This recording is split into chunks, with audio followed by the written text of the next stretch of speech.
My name is Army Sergeant First Class Gabriel Monreal. I was injured in Afghanistan in 2010 when an 82mm recoilless rifle round hit near my position. This resulted in the loss of my left leg below the knee and several other injuries. I come from a really military-rich family. I have a lot of uncles who were infantrymen. My father was an infantryman. Growing up, that's all I heard about. He'd tell me stories jumping out of airplanes. So naturally, that's what I wanted to do. This is my wife, Rachel Monreal. On our first date, I asked her for $20 for gas, so I was smart. I put 15 and then the other 5 I bought her lunch, I was really comfortable with him and he made me laugh. Second day of college, I'm like, Rachel, hey, there's a part about me you don't know. I want to join the military, and I decided to do it. So that was our, are you going to stay with me or are we going to kind of go our own ways? And she says, no, I'll stay with you. Fast forward 22 years later and 4 kids, and here we are. I always knew he was going to provide. I always knew he was going to do exactly what he said. And I never worry. I never worry.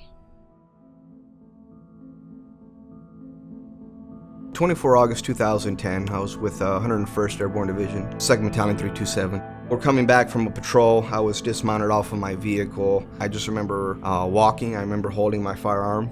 I remember feeling heat. I remember seeing a bright flash. I felt my body being thrown up in the air. I felt myself coming back down. I felt myself hit the ground. Tried to move the first time. I was unable to move. Was able to roll over and then started doing a high crawl to the first covered position that I could find. And then luckily for me, the first person that I ran into was my platoon leader. I got a phone call and I noticed that it was Fort Campbell number.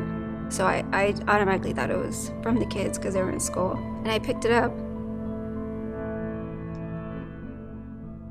And I don't even remember who I was talking to.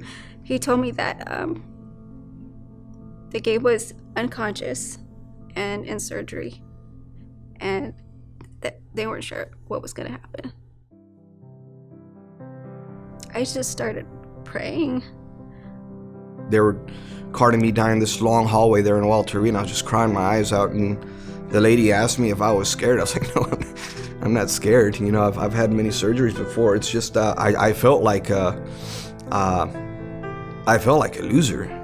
I felt like I didn't do what I was supposed to do. It was hard to watch him cry. How am I going to be a provider?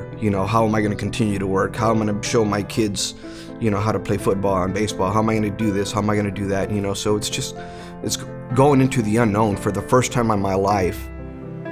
There became a point to where I was just very angry at so many things. I was in a state of depression. I got hooked on a lot of the prescription narcotics, and a lot of us do, I was just one of the guys who was fortunate enough to have a wife that stood by me. She was my left leg for a while. She helped me stand. We have a house. It's a 4-bedroom house right now. It's narrow hallways, narrow doors. I'm a very active person, so sometimes I just feels good to come in and babe, I gotta take off my leg. I gotta take off the leg. So I'll sit on the wheelchair and trying to get around to the dinner table, anywhere in the kitchen, going from the kitchen to the living room, trying to help out with dishes, trying to help out with throwing the trash, trying to help out with anything. I'm switching it from this hand, pull this way, pull that way, leaving handprints all over the walls as I'm grabbing the walls to try to push myself along. We have a really good friend of ours who they just got a house given to them by Home for Our Troops. The first thing that I noticed was just, number one, how wide the door is, going in there, and then just the mass amount of space where he was just able to freely move. I really like the way they designed the kitchen, so you can get up in there with your wheelchair.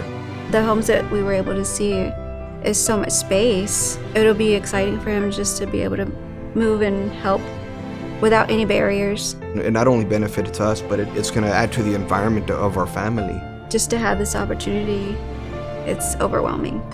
With the opportunity that we have right now with Home for Our Troops, oh man, it opened up the door of all doors, of the future. It's going to free him being less stressed, because he's the provider. He can be there with us mentally and enjoy, what we have. Every parent, they have dreams and aspirations to create a better life for their kids. I'll work until my hands fall off for my kiddos. But not having that mortgage payment, man, I'm gonna be able to come home. You know, I've been away for so long through the military, you know. Home for our troops is a blessing, absolutely a blessing in our lives.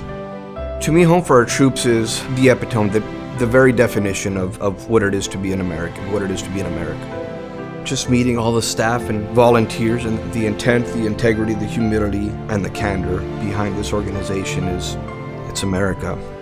With this opportunity, it affects generations, you know, it's unbelievable. It's unbelievable.